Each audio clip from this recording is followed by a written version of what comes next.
Hello, friends, and welcome to episode number 94 of Nostalgia Talk. I'm James, and how do I host a podcast? Very demure, very mindful. And here to help me out with that is our guest, the one and only Andy Hayward. Hi, James. Thanks for inviting me. Thank you for coming. Yeah. Now, for anybody who doesn't know, Andy is a puppeteer whose work has been seen on a lot of different projects, a lot of stuff with Sesame Street, a lot of stuff with the Henson Company, including the Apple TV Plus series Fraggle Rock, Back to the Rock, which I hope everybody loves with the new season out. Like, I watched it top to bottom that whole weekend. Loved it, and fantastic. And then what would help, I think, if you just keep watching it, and then if everyone just keeps everybody keep watching Fraggle Rock, when you leave home, and if you have a pet or even if you don't, just put Fraggle Rock on, let that music play. Worries for another day. Yeah, exactly. Clap. And in addition to his work with Henson, he also has puppeteered in Chuck E. Cheese commercials and for the Netflix series Waffles and Mochi. Yep, sure did. That was quite an experience. Yeah, lots of fun. So to kick things off, how did you become interested in puppetry?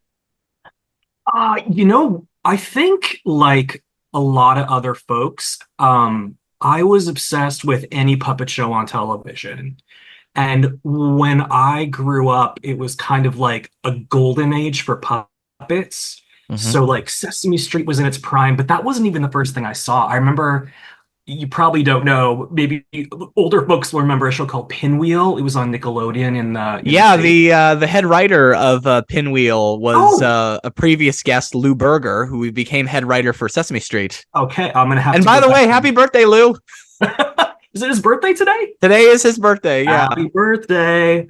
Fantastic. I'm gonna have to play that.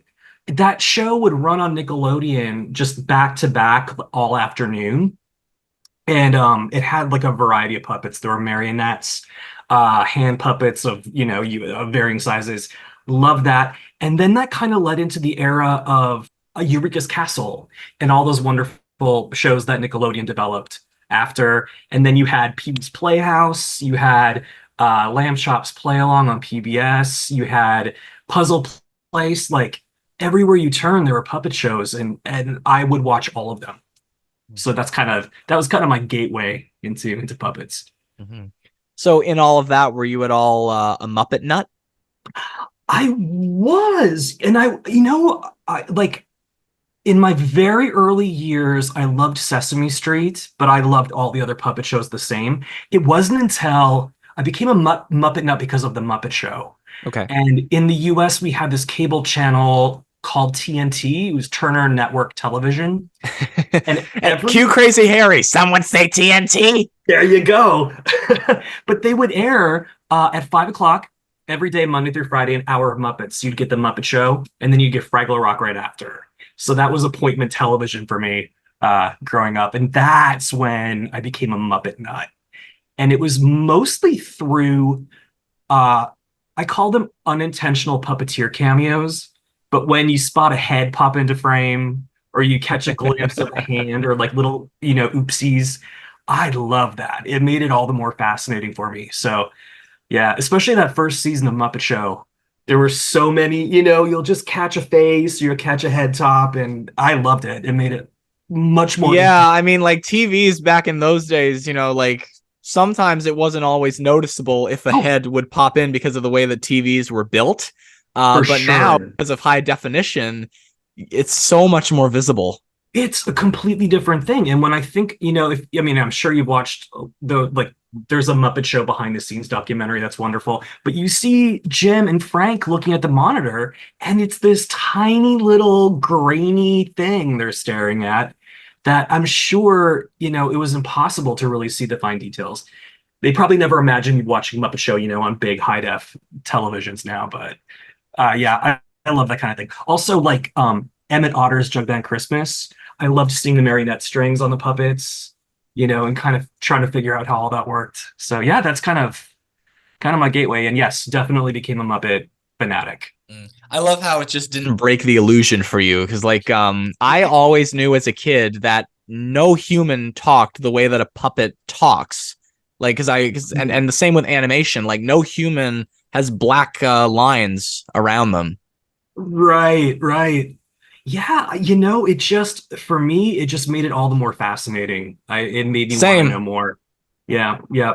Which yeah, and then that led into just at the time we had a little teeny public library in my town, so I'd check out all the puppet books over and over.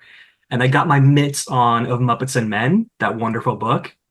And that was just magic, flipping through that for the first time and seeing all the behind the scenes. Very cool. Nice. So, Yeah. do you remember the first ever puppeteering gig that you had? Oh my God. Well, I was kind of a self-employed kid. I used to just make up my own shows and do them anywhere. I actually have pictures of myself at our local supermarket doing puppet shows in front of the canned goods aisle. So that's kind of like how I started. And then in high school, we had a wonderful drama teacher named Larry D'Amico who's passed, but he was fantastic. And he picked the musical Carnival. I don't know if you know it. It's a musical from the 60s, but it's filled with puppets. So he picked this musical because he knew that I had like this itch to work on more puppet things. And so I got to do that, which was fantastic. Yeah. That's great. So Yeah. in all of this, eventually you got to do various Sesame Street projects such as home videos and specials. How did that all happen? Yeah. So so getting into that, I worked for a company called V Corporation in Minneapolis. It was kind of my first real job out of university. And they produced Sesame Street Live from the very beginning up through, I think, a couple of years ago. The contract went to someone else. So I worked in that workshop for 3 years, working on the big walk around Muppets. I remember feathering Big Bird, going around and around. And through that, I was in contact with some people at Sesame Workshop, one of whom was like, hey, send me a tape and I'll give it to Kevin. And I'm like, oh my God, okay. So it was still VHS tape at that time, made it, sent it. And eventually I got invited to what I think was the last big old-fashioned Muppet cattle calls, which they don't do anymore. But it was kind of ruthless. They started cutting people. So it was a full week that we all planned for. There was, probably, it felt like 100 people. It was probably more like 50 or 60. But because there were so many people, you got very little time on camera when it was your time to be up. So like you just had to be good in that little pocket of time that you had. And so I was there. They started cutting folks, and I somehow made it all the way through to the last day. And by that point, I want to say there was maybe 6 or 7 folks left. And we came in that day, and Jane Henson was there. And that day they had an Ernie and Bert puppet out. It was right around that time that I think they were worried about Disney. I think they had just acquired the Muppets. So they were worried about having enough talent to like keep their show going. So we did Ernie and Bert scenes that day, which was crazy. Yeah, so that's kind of how that happened. But yeah, that was, and they've since, my understanding is they've made the process very different where they have a mentorship program and it's much more thought through. Mm-hmm. But yeah, that's kind of how I started. So, and then after that, I got a call for the Macy's parade. Oh, that's cool. Yeah, I was Rosita in that, and it was pouring rain that day, so all the puppets were drenched. I was on the top. Yeah, I was on the top tier, and the water kept cooling on top of the float, and then it would just spill down on us. So by the end, poor Rosita's fur was just, glued to her face, and she was wet and miserable. It was magical. I wouldn't trade it for the world. So yeah, I did that a couple times, and then some home videos, Christmas special, yeah, little dribs and drabs here and there. Mm-hmm. And that special in particular was Elmo's Christmas Countdown. Yes. Mm-hmm. Did you get to work with? I have. I remember when it was new. Cool. I think we had it on a VHS tape because it was on a little bit too late for me. Nice. I was very, very young at the time. But I remember all the celebrities that came on. Did you get to work with many of them? Some of them. I remember getting to work with Ty Pennington. I don't know if you remember him from. He did. What was that? Extreme Makeover. That's it. Yes. So it was a count scene, and then there were three little wooden boats in the back, kind of bobbing, and I got to be one of those. I think, if I remember right, I think Noel McNeil was one, but I felt very special because I got to come in and be a boat that day. But then, yeah, we had Sheryl Crow. I remember. Oh, that's cool. My parents just saw Sheryl Crow in Toronto. Oh, fantastic. Yeah. She was just a joy. I was in a scene with Jennifer Hudson, who was fantastic. Mm-hmm. She sang Carol the Bells with a whole bunch of animals, and that was all hands on deck. And then I think for most of the other pieces, they were done separately. So I wasn't around for much of the other stuff. But yeah, it was great. Mm-hmm. Very magical. Talking about celebrities, I would love to ask you about some of the OG Muppet performers that were around at that time who are no longer with us, unfortunately. But you kind of kick that off actually by bringing up Jane Henson. What was she like? Oh, she was incredibly warm.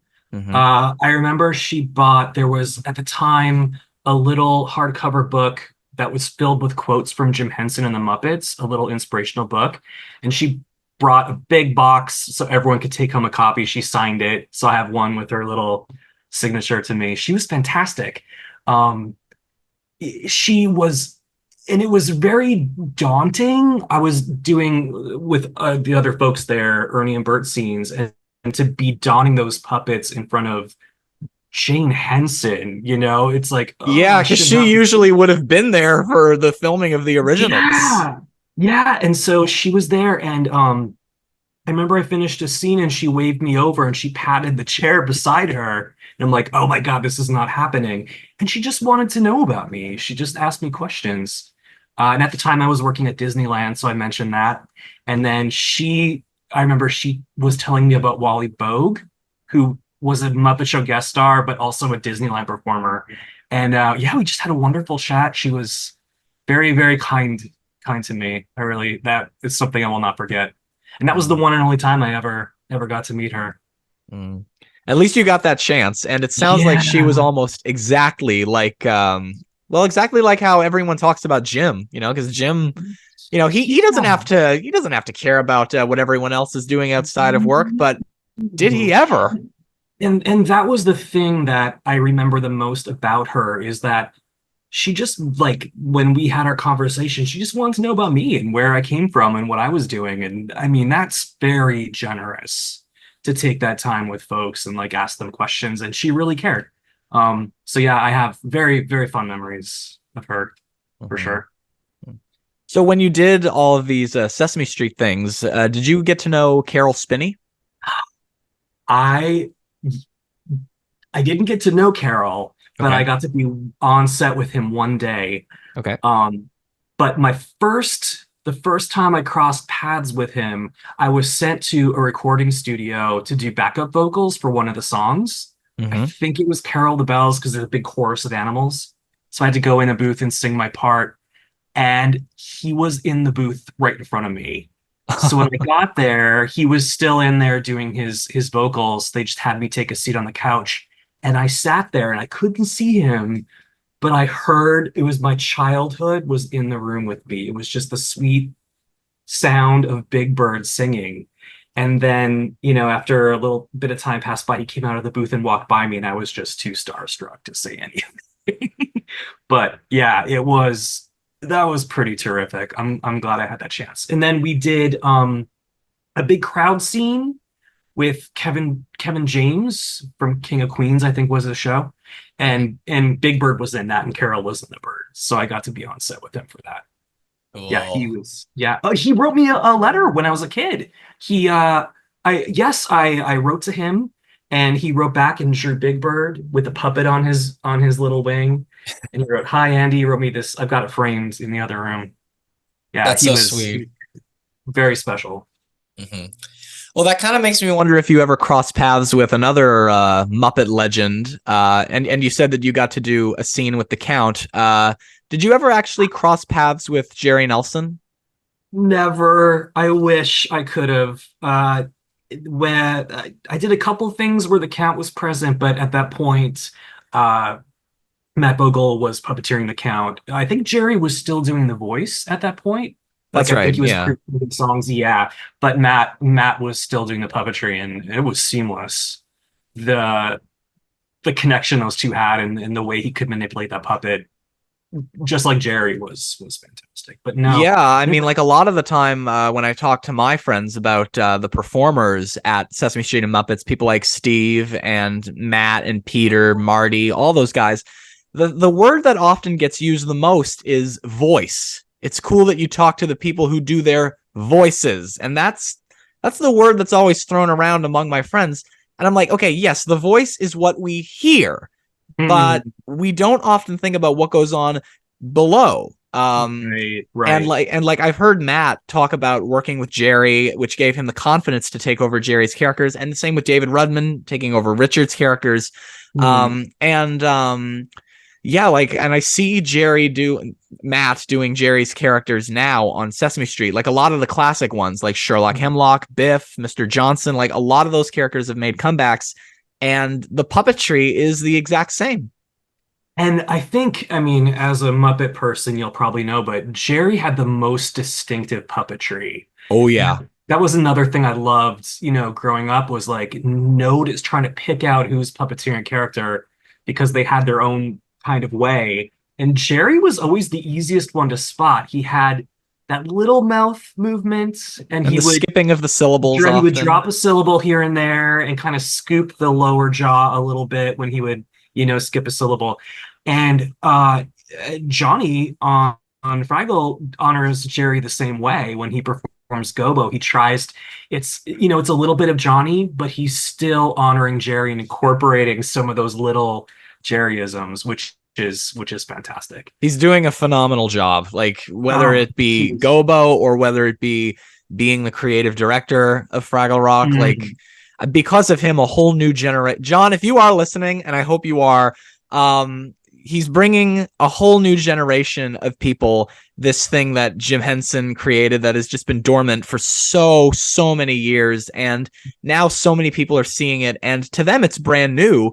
They don't know that it was around 40 years ago, but they also don't care because the characters are and that's what's important to them, and the messages in the new ones. I do hope that as they get older they'll understand them in a better way. I'm of course thinking about the I'm Pogie episode. Ah, yeah, yeah, which Johnny directed. Yeah, he is a singular talent. He's able to do like 10 things. Most of us were lucky if we have a couple of talents, a couple tricks up our sleeve. Johnny can do endless thing. His talent is just enormous. He's a writer, a director, producer, puppeteer, act like Broadway star. He's incredible. My favorite, and he's magnificent in everything, but Johnny's performance of Sprocket is one of my favorite things to watch. He just becomes a canine, and it is really fun to watch. It's just fantastic. And I love that Sprocket is like, unlike most TV dogs, like, well, some are, but unlike some that are fiction, he's portrayed like a real dog. Mm, He's almost like Pluto for Disney. Like right. Pluto, like you can never hear the inside of Pluto's thoughts. Other cartoon dogs, you could. Pluto and Sprocket are very much that way, like they're portrayed Yeah. like real dogs, and we see through their eyes what a real dog would see.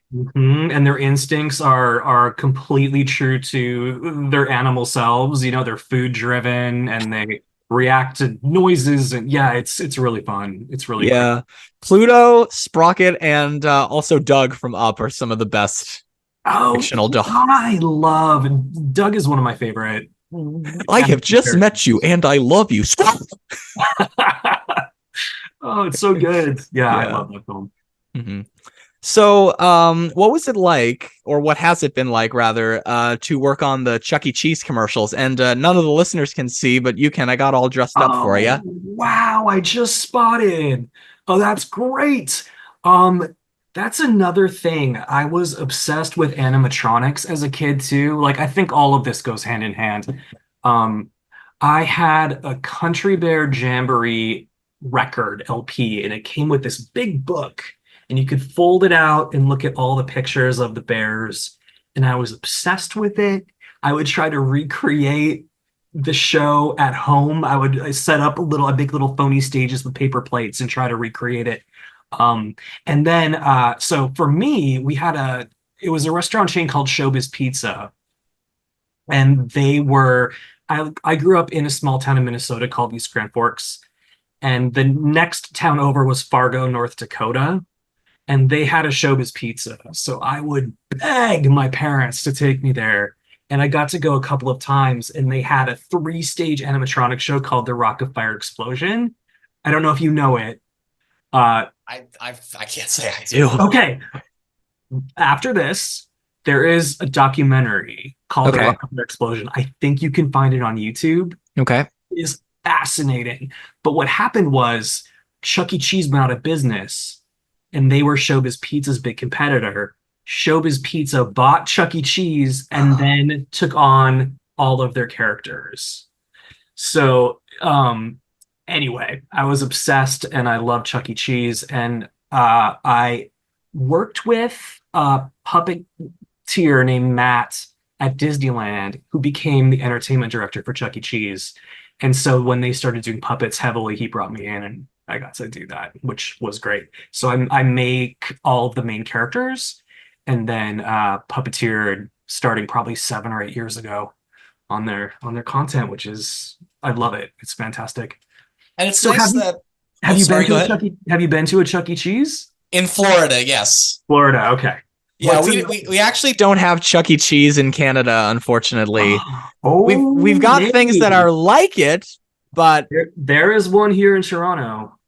Oh, or in a suburb of Toronto, and they still have this one of the stage shows with the animatronics. Oh, that's cool. Going back to Fraggle Rock, when I was at Chuck E. Cheese in Florida, the screen had one of the songs from Fraggle Rock. And I think when you were talking about the animatronics, a lot of kids I know that I've seen in Chuck E. Cheese or in ads were terrified by the animatronics. Yeah.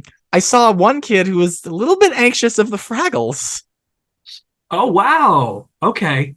I think like the changing times, kids are not so impressed by animatronics, but also sadly, Chuck E. Cheese let their shows go into sad disrepair. So the last several years of the animatronic shows, they weren't looking good. Like they were very because they're old. Yeah. And they had a notion, going back several years that they were going to start upgrading and taking these things out. So I think they just kind of quietly let them die. Mm-hmm. But that added to the creepy factor, which, birthed Five Nights at Freddy's and all that fun stuff. Mm-hmm. Yeah. It's great though that they're using puppets in commercials now. Because like with Chuck E. Cheese, like for you, the Chuck E. Cheese commercials I remember from when I was a kid that were on like PBS and ABC Saturday Morning, and YTV. Those were they had Chucky as a cartoon, and like animation basically. Like that, it's hard to compete when it comes to puppets because like some people find. I've got friends that I've grown up with who, when they were young, found puppets a little creepy. Sure. And they were more enthused by animation. I, of course, am a kid of both of those things. I was the nerd among my friend groups in high school.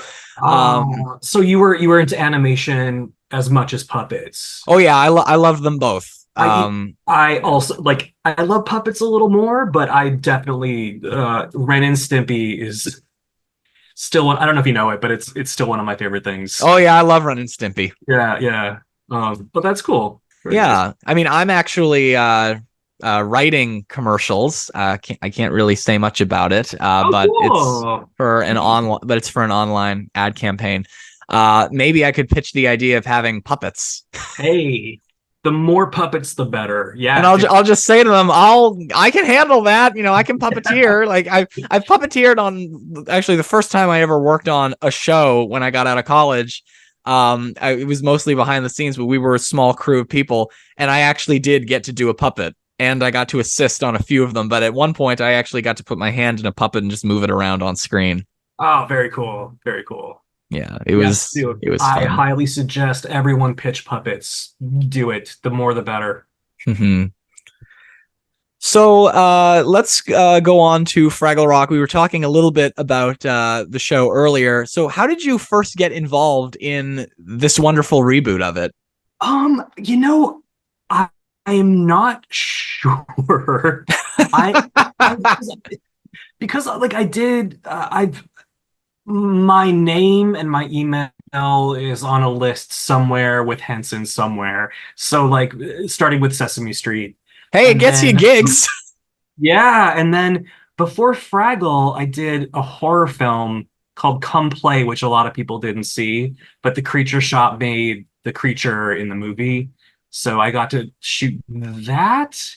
And then a couple years later, just an email appeared in my inbox saying, are you interested in submitting for this? And I'm like, no, just kidding. I was like, yes. Absolutely. Well, that's a good way to either get a job or lose a job. Yeah.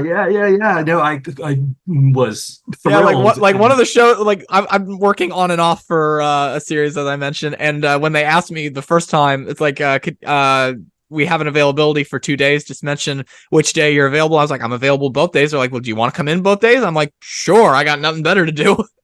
There you go. That's it. You say yes to, you know what? If you're available and it seems like a good opportunity, say yes, because you never know who you're going to meet and what that will lead to. And if you say no, you'll probably never end up getting a gig again.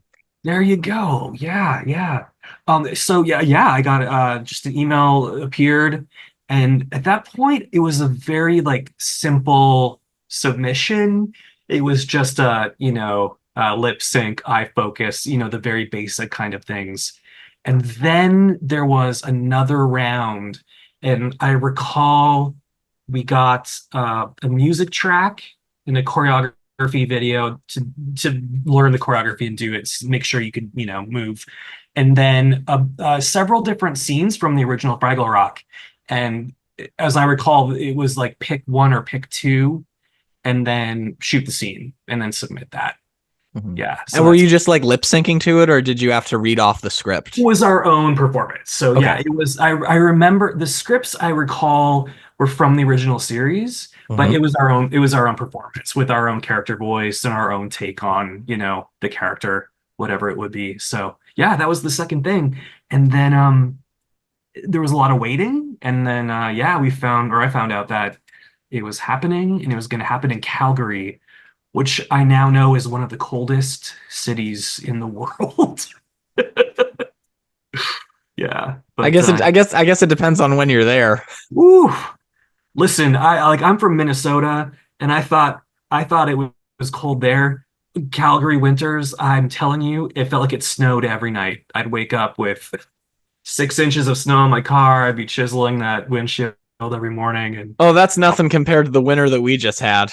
Ooh, okay. All right. Very, very snowy, very cold. I was supposed to go away, and then suddenly we could barely leave the driveway because it was covered in snow. We're like, yeah, we're not getting out of here. Yeah. This is why I think we should all retire to Florida.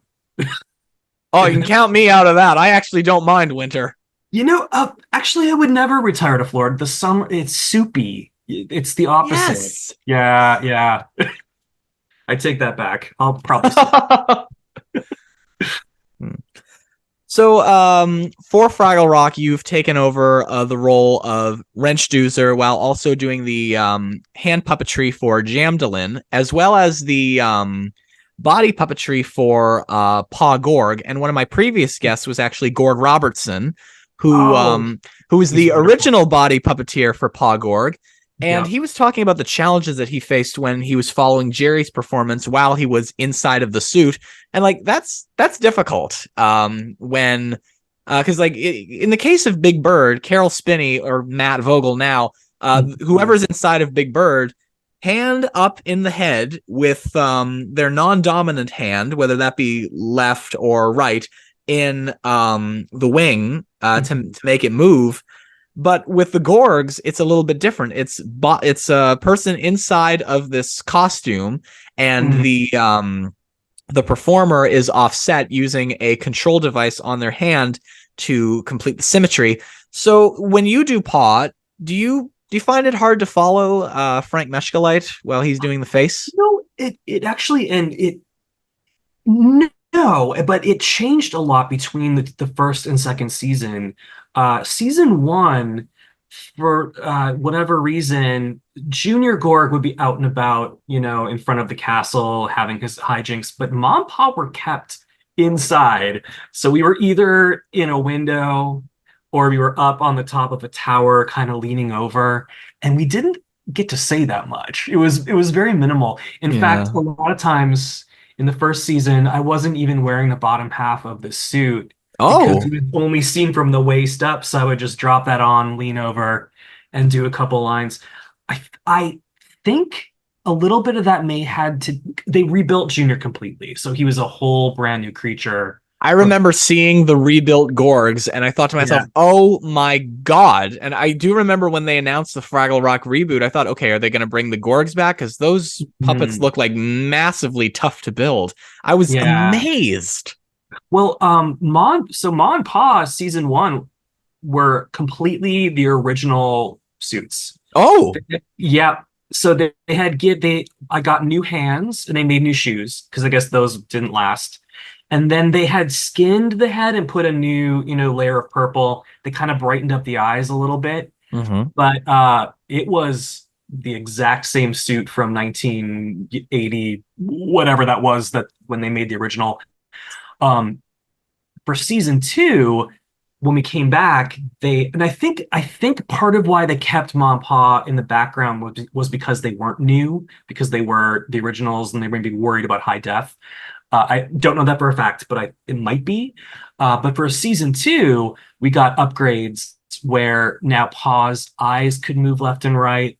His jaw, the original only opened and closed, but now it could open left, open right, open center. So they added all kinds of new animation to it. That's impressive. Yeah. Although the body remains the same. It's still Gord's original body. But so season two, we got to come out and play a little bit more.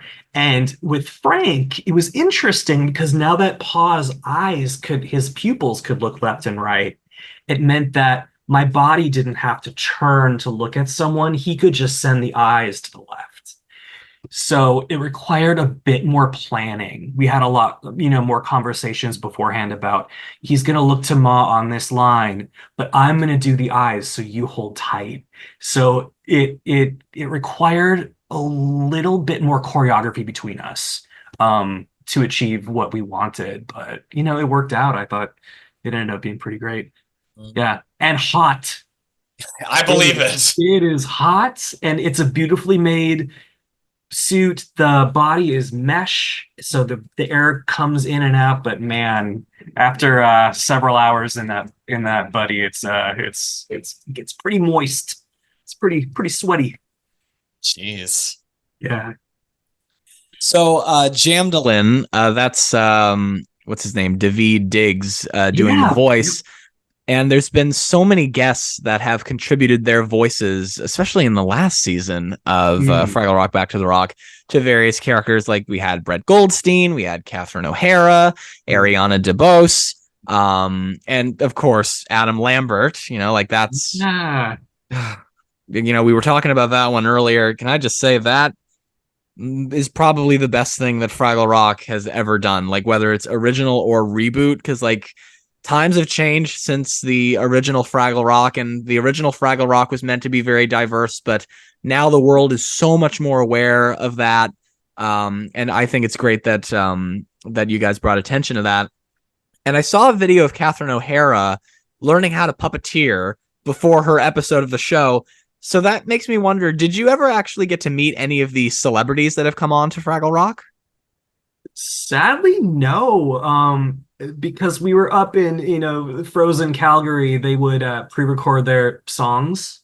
So Okay. we would have their track to lip sync to, and then but no, we would do with Jamdolin. I do all the lines myself, and then David in post production will go in and ADR those lines. For the first season, the first episode I did, they gave me some recordings of him saying the lines, so I could kind of pick up his rhythm and his vibe. Okay. And then by the time we had the holiday special, they felt that it was working well. So I would just do my little acting bit, and then he would come and put his magic vocals on there later. And yeah, it seems to fit pretty well. Mm. So the holiday special, was that filmed around the time that you did season 1, or was it just like Yeah, separately done afterwards after it got that successful? that was added on. So we all thought we were going home, and I want to say it was probably a couple weeks beforehand. We ended up extending for another week or so to do the holiday special, and that was a big secret. So when season 1 dropped, we were allowed to talk about that, but we were not to mention the holiday special at all. So that was kind of a tough secret to keep. But yeah, so that was pretty exciting. Mm. My sister actually would kill me if I didn't ask this question. So in the intro, I said that you worked on Michelle Obama's Netflix series Waffles and Mochi.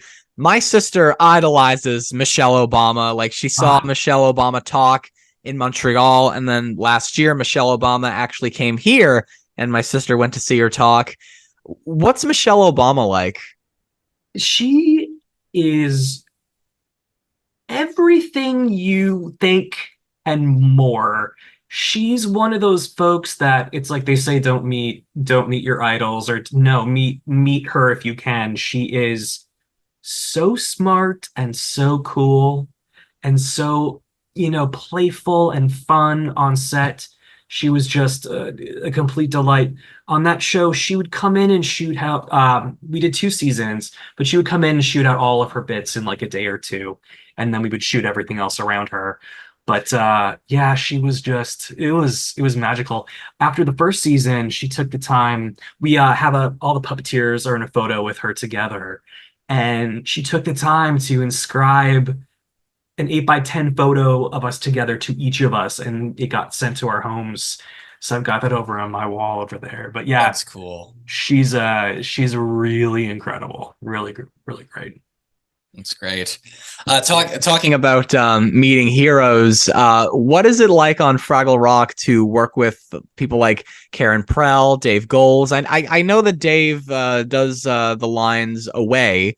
Yeah. Yeah, So Dave has not been out, and he was during the first season, it was in the depths of COVID with no vaccines. right. Folks weren't really going out of their homes if they could help it.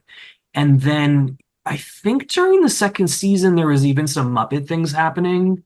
But Dave, I actually years before met.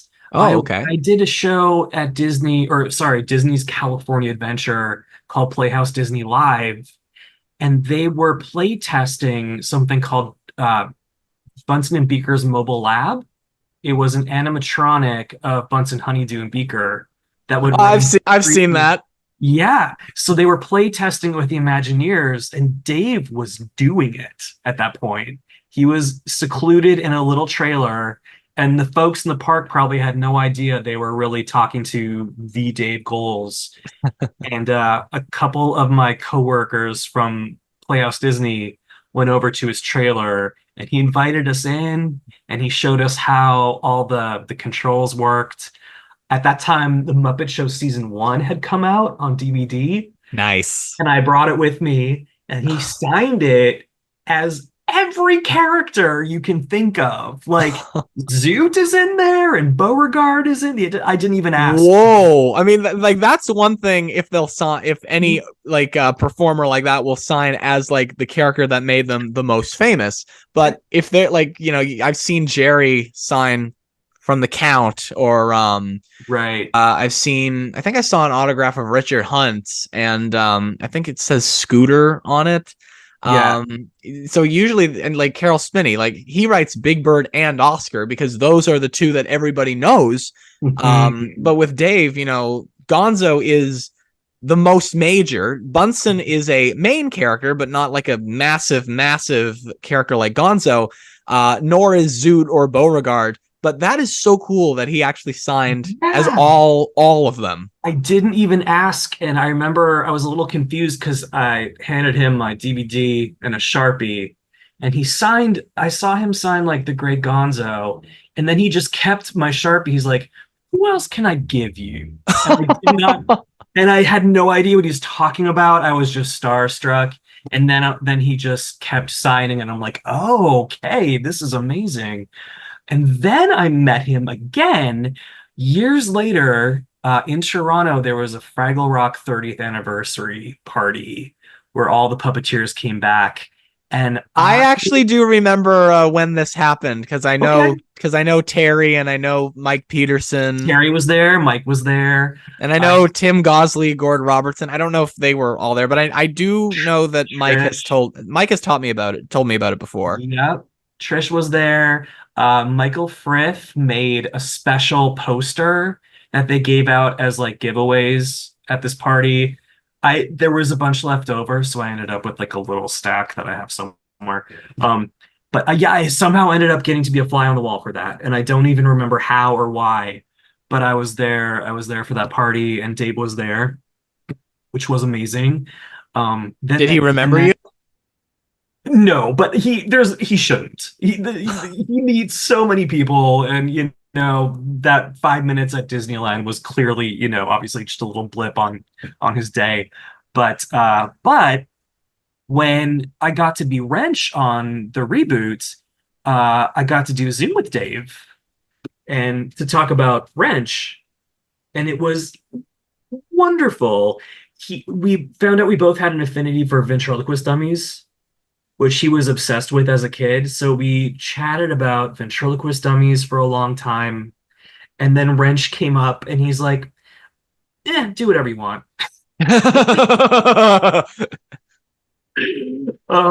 So it was just like, okay, his blessing to, kind of give him a new identity. And the puppet had changed, a bit from the original. And yeah. So that was, but I mean, just to be on a Zoom with Dave for 45 minutes, half hour.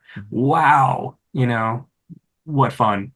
And Karen Prell, like she's I think Red for a long time was the only Fraggle that ever appeared in because I'd see her in TV ads and she would make appearances at Comic-Cons as Red. But that was really the only way that anybody knew what Fraggle Rock was for a very, very long time. And now here, the whole thing of Fraggle Rock is now popular again, and they got Karen to come back as Red. Well, I can't imagine why they wouldn't get Karen to come back as Red, because that is her character. I don't know if you know this, and I attended a live stream featuring John and Karen, where she on Instagram, where she was talking a little bit about how she started with Muppets. And believe it or not, the first recurring character that she ever got was on Sesame Street, and it was very much like Red, a character who was obsessed with having fun, but it was more annoying. Was it that monster with the Google eyes? Talking about Dina? Yes. Yeah. One of my previous guests was Norman Stiles, who was head writer for Sesame Street for 20 years. And he created Dina, and I brought her up as I'm listing off all of the episodes that he's written. There was one episode that I absolutely love where Elmo was sleeping over at Maria's, and in welcoming the viewer to Sesame Street, woke her up at 5 a.m. But she doesn't give a crap that she's up at 5 a.m. because it's Elmo. I mean, how can you get pissed off at Elmo? But with Dina, there was one episode where Dina was sleeping over at Maria's, and no matter what time it was, Dina was so insistent on playing that it was so hard for Maria to want to kick her out of the house. And I brought that up with Norman. I said to Norman, well, Elmo was a less annoying house guest than Dina. Norman's like, a character I didn't like, Dina. Oh. Yeah. But what's it like to work with Karen? Karen is amazing. And one of the most amazing things about her performance as Red is that when she's doing it on the reboot, and when you look at Red from the original series, it's like not a day has gone by. Yeah. Red is still exactly the same Red that you remember and love. She's got the same energy and spunk and sass, and it's just incredible to me that she was able to carry that through all these decades. And so yeah, seeing Red, I mean, I had to pinch myself watching her play scenes. I'm like, this is happening right in front of my eyes. And I remember feeling that the first time I ever watched the Muppet performers work in front of my very eyes. I was like, there's no way in hell I'm in front of these guys. And what was that opportunity for you? Where were you? I was in California for a Disney event, and a lot of my heroes were there. People at Muppets, people at Walt Disney Animation Studios, Pixar. Like I saw John Lasseter, Andrew Stanton, Pete Docter, Jonas Rivera. Like these are people whose work I'd admired for a long time. And I remember John Lasseter coming on stage for a Toy Story thing, and I'm like, that's John Lasseter. That's the one and only John Lasseter. And walking into the room and seeing Dave Goelz, Steve Whitmire, Bill Beretta, Eric Jacobson, and Matt Vogel with their Muppets on their hand, it was just like, there's no way I'm looking at them right now. This is not real. This is so not real. And like Pete Docter and Jonas Rivera, who I mentioned, they had produced Inside Out, which was new at that time. And meeting them later on that day, very quickly though, but I was within arm's reach of them, and I just very quickly said hello, and they said hello back, and I'm like, that's the director and producer of Up and Inside Out, and I just said hello to them. Wow. Isn't that wonderful? It's when you get those opportunities, they're so rare, and then at the same time, it's like something you will never forget. It's just really impactful. Yeah. They probably will forget it though. I'm sure. But when you're adored by millions of people, my gosh, how special to impact that many lives. Like that's just incredible. And for me, so each of the Fraggle Five, they kind of have a permanent assist. We're kind of paired. So I'm paired with Johnny. So I'm often, if he's doing Gobo, I'll be right-handing if he needs it. And I'm just standing in between Gobo and Red, and here's me, in the middle of the scene. It's just incredible. It's hard not to get lost in the puppet show and just enjoy that. But yeah, it's wonderful. And then Karen, as I have to say, Icy Joe, one of the new characters, is phenomenal. And that puppet is a beast. That is one of the biggest Fraggles I think that exist. And then there are animatronics to control the eyes, so it's heavy, and there are cables, and it's like there's cables coming out of the puppet. Yeah, the eyelids have cable, I believe, cable controls. So when Icy Joe is out, it's a little team of like 4 people. Jeez. But I've seen Leslie, who's a previous guest, Leslie Carrera Rudolph, doing Abby Cadabby.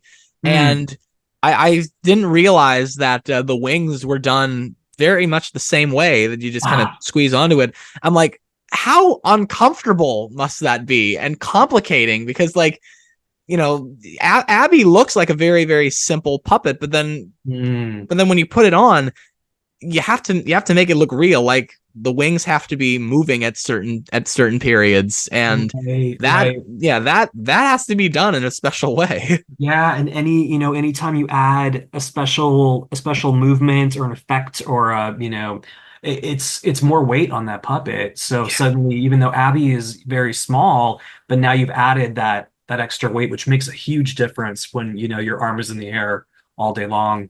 But yeah, Karen with Icy Joe and the team that helps her, they're running a marathon. Like I break a sweat just watching what they're doing, and they make it look seamless. And that's part of Karen's magic. She just is able to do that and make it look so easy, when really it's just an enormous amount of talent and stamina that goes into it. Phenomenal. Yeah. Mm-hmm.